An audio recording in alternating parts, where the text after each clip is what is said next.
قرن 19 تکنولوژیا وگافتی نبود. یعنی اگر ام گلک دیر جینه برای خود دینه بری 30 ساله ام بری 40 ساله ام کمتر شنده هر تومارگه که دا اینیتن جهات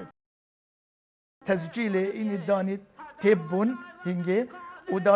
دا اینی چو کمپیوتر نبون چو تکنولوژیانو که تیدا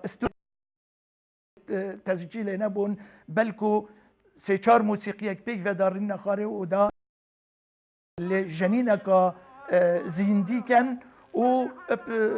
جهات تسجیل ایتا تومار کرن. اگر هات با و تکنولوژیا گشت با وی دمی وی تکنولوژیای احتمالا چه هنرمندی نگرد با و نشیابانه البازد وی خوب پلاویجه.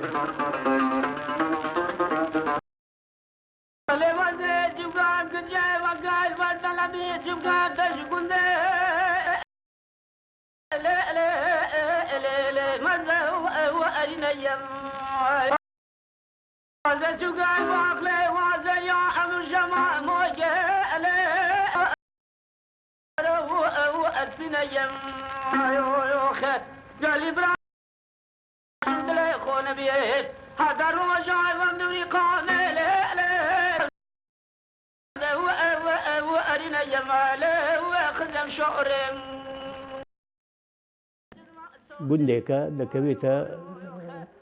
ڕۆژاوای مەسیب بەڵێ ئێستا خەبرەکەی لەوەیە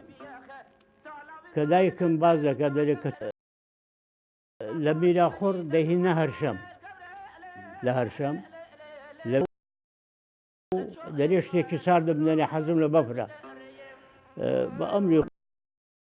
شەو بەفر دەبارێت کە دێنە دەرێ بەفر هەیە دەریان نەختێ بەفرم لۆ بیرن بەفرەکەی دەخوا ئەو هەبووە ئەدی هەندێک دەرێت دەرمانیان دایتێ کوشتیتیان و ئەوە درۆ بوو ئەوە